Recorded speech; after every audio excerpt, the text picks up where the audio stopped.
Friends, so ನೀವೆಲ್ಲರೂ ಇವಾಗ ರಿಸಲ್ಟ್ಗೋಸ್ಕರ ಕಾಯ್ತಾ ಇದ್ರ ಅಂತ ನನಗೆ ಗೊತ್ತು. ಬಟ್ ಅದು ಟೆಂಟೇಟಿವ್ ರಿಸಲ್ಟ್ ಅಂತ ನೋಟಿಫಿಕೇಷನಲ್ಲಿ ಇದೆ ಫ್ರೆಂಡ್ಸ್. ಯಾಕಂತ ಅಂದರೆ ಅವರು ಅಂದಾಜಾಗಿ ಹೇಳಿದ್ದಾರೆ ಇವತ್ತು ಬಿಡ್ಬೋದು, ಇಲ್ಲ ಅಂತ ಅಂದರೆ ಇನ್ನು ಒಂದು ವೀಕ್ನಲ್ಲಿ ಕೂಡ ನಿಮ್ಮ ರಿಸಲ್ಟ್ ಬರ್ಬೋದು ಫ್ರೆಂಡ್ಸ್. ಹಾಗಾಗಿ ಯಾರು ಕೂಡ ವಿಚಾರ ಮಾಡಿ ಮೆಸೇಜ್ ಮಾಡ್ತಾ ಇದ್ದೀರಾ ನಂದಾಗತ್ತಾ ಅಂತ ಹೇಳಿ. ಆಗುತ್ತೆ ಫ್ರೆಂಡ್ಸ್, ಆದರೆ ಸ್ವಲ್ಪ ಪ್ರಯತ್ನ ಪಡ್ತಾ ಇರಿ, ರಿಸಲ್ಟ್ ಬರುತ್ತೆ.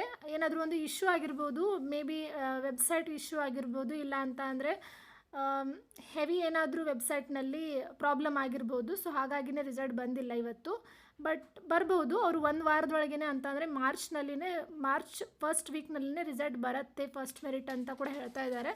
ಸೊ ಬರ್ಬೋದು ಫ್ರೆಂಡ್ಸ್, ಯಾರು ಕೂಡ ವಿಚಾರ ಮಾಡಲಿಕ್ಕೆ ಹೋಗಬೇಡಿ.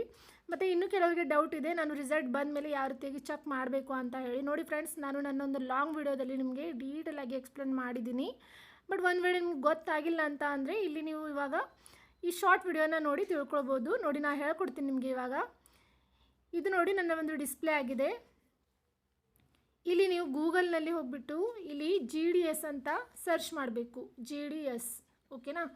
ಸೊ GDS ಅಂತ ಸರ್ಚ್ ಮಾಡಿದ್ಮೇಲೆ ಇಲ್ಲಿ ನಿಮಗೆ ಎರಡು ವೆಬ್ಸೈಟ್ಗಳು ಕಾಣ್ತಾ ಇವೆ. ಇಂಡಿಯಾ ಪೋಸ್ಟ್ GDS ಆನ್ಲೈನ್ ಮತ್ತು GDS ಆನ್ಲೈನ್ ಎಂಗೇಜ್ಮೆಂಟ್ ಅಂತ, ಓಕೆನಾ? ಸೊ ಹಾಗಾಗಿ ನಾವಿಲ್ಲಿ ಇವಾಗ ರಿಸಲ್ಟ್ ನೋಡ್ತಾ ಇದ್ದೀವಿ ಅಂತ ಅಂದರೆ ಇಂಡಿಯಾ ಪೋಸ್ಟ್ GDS ಆನ್ಲೈನ್ ಅಂತ ಸರ್ಚ್ ಮಾಡಬೇಕು. ಇದೇ ರೀತಿಯಾಗಿ ನಿಮ್ಮ ರಿಸಲ್ಟ್ ಬಂದಾಗ ಇದೇ ರೀತಿಯಾಗಿಯೂ ಚೆಕ್ ಮಾಡಬೇಕಾಗತ್ತೆ. ಇಲ್ಲಿ ನೋಡಿ ಅವರು ಕ್ಯಾಂಡಿಡೇಟ್ ಕಾರ್ನರ್ನಲ್ಲಿನೇ ಕೊಟ್ಟಿದ್ದಾರೆ, ನೋಟೆಡ್ ಕ್ಯಾಂಡಿಡೇಟ್ ಅಂತ ಕೊಟ್ಟಿದ್ದಾರೆ. ಶೆಡ್ಯೂಲ್ 1 ಜನವರಿ 2025 ಅಂತ ಕೊಟ್ಟಿದ್ದಾರೆ, ಓಕೆನಾ?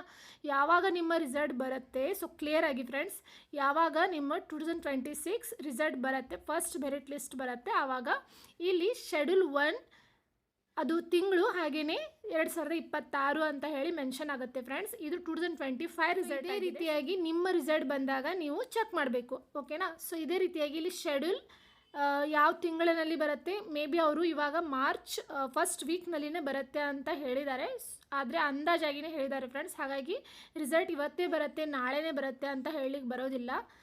ರಿಸಲ್ಟ್ ಬಂದರೆ 3 ರಿಂದ 6 ಗಂಟೆ ಒಳಗಡೆ ಬರುತ್ತೆ, ಇದು ಟೈಮ್ ಫಿಕ್ಸ್ ಆಗಿದೆ. ಬಟ್ ರಿಸಲ್ಟ್ ಯಾವಾಗ ಬರುತ್ತೆ ಅಂತ ಗೊತ್ತಿಲ್ಲ, ಓಕೆನಾ? ಸೊ ಹಾಗಾಗಿನೇ ಹೇಳ್ತಾ ಇದ್ದೀನಿ. ಇದೇ ರೀತಿಯಾಗಿ ಇಲ್ಲಿ ಕ್ಲಿಕ್ ಮಾಡಿಬಿಟ್ಟು ನೋಡಿ, ಯಾವ ನಿಮ್ಮ ಒಂದು ರಾಜ್ಯಕ್ಕೆ ನೀವು ಹಾಕಿದ್ದೀರಾ. ಇವಾಗ ಕರ್ನಾಟಕ ಹಾಕಿರ್ತೀರಾ. ಸೊ ಕರ್ನಾಟಕ ಇಲ್ಲಿ ಟೈಪ್ ಮಾಡಿದ್ಮೇಲೆ ಇಲ್ಲಿ ಕೊಟ್ಟಿದೆ list of short listed candidates. ಆದ ನಂತರ ಇಲ್ಲಿ ಲಿಸ್ಟ್ 2, 3, 4, 5, 6 ಈ ರೀತಿಯಾಗಿ ಮೆರಿಟ್ ಲಿಸ್ಟ್ಗಳು, ಓಕೆನಾ? ಸೊ ಅದೇ ರೀತಿಯಾಗಿ ಈ ವರ್ಷ ಕೂಡ 5 to 6 ಮೆರಿಟ್ ಲಿಸ್ಟನ್ನು ಬಿಡ್ತೇನೆ ಅಂತ ಹೇಳಿದ್ದಾರೆ. ಸೊ ಹಾಗಾಗಿ ಇವಾಗ ಇನ್ನು ಫಸ್ಟ್ ಮೆರಿಟ್ ಲಿಸ್ಟೇ ಬಿಟ್ಟಿಲ್ಲ. ಇವತ್ತು ಬಿಡಬೇಕಾಗಿತ್ತು, ಬಟ್ ಏನೋ ಒಂದು ಕಾರಣಾಂತರಗಳಿಂದ ಅವರು ಬಿಟ್ಟಿಲ್ಲ ಫ್ರೆಂಡ್ಸ್. ಹಾಗಾಗಿ ಹೇಳ್ತಾ ಇದ್ದೀನಿ, ನಿಮ್ಮ ರಿಸಲ್ಟ್ ಬಂದಾಗ ಕೂಡ ಇದೇ ರೀತಿಯಾಗಿ ಕಾಣುತ್ತೆ. ಇಲ್ಲಿ ನೀವು ಶಾರ್ಟ್ ಲಿಸ್ಟೆಡ್ ಕ್ಯಾಂಡಿಡೇಟ್ ಅಂತ ಇದೆ ಅಲ್ವಾ, ಇಲ್ಲಿ ಕ್ಲಿಕ್ ಮಾಡಬೇಕು. ಇಲ್ಲಿ ಕ್ಲಿಕ್ ಮಾಡಿದ್ಮೇಲೆ ನೋಡಿ ಹಾಕಿದ್ದೀರಾ, ಹಾಗೆಯೇ ಯಾವ ಒಂದು ಡಿವಿಷನ್ನಲ್ಲಿ ಹಾಕಿದ್ದೀರಾ. ಸೊ ಇದೆಲ್ಲ ಮಾಹಿತಿ ಕೂಡ ನಿಮಗೆ ಇದೇ PDF ರೂಪದಲ್ಲಿ ಸಿಗುತ್ತೆ ಫ್ರೆಂಡ್ಸ್. ನಿಮ್ಮ ರಿಸಲ್ಟ್ ಬಂದಾಗ ಕೂಡ ಇದೇ ರೀತಿಯಾದಂಥ PDF ನಿಮಗೆ ಸಿಗುತ್ತೆ, ಸರಿನಾ? ಸೊ ಇಲ್ಲಿ ನೀವು ನಿಮ್ಮ ಹೆಸರು ಇರುತ್ತೆ, ನೀವು ಸೆಲೆಕ್ಟ್ ಆಗಿದ್ದರೆ ಯಾವ ಡಿವಿಷನ್ನಲ್ಲಿ ಸೆಲೆಕ್ಟ್ ಆಗಿದ್ದೀರಾ ಅಂತ ಇರುತ್ತೆ. ಅದಾದ ನಂತರ ವೆರಿಫಿಕೇಷನ್ ಯಾವ ಮಾಡಬೇಕು ಅನ್ನೋದು ಕೂಡ ಎಲ್ಲ ಮೆನ್ಷನ್ ಆಗಿರುತ್ತೆ ಫ್ರೆಂಡ್ಸ್. ಹಾಗಾಗಿ ಬಿ ಕೂಲ್ ಆಗಿರಿ, ಟೆನ್ಷನ್ ತೊಗೊಳ್ಬೇಡಿ.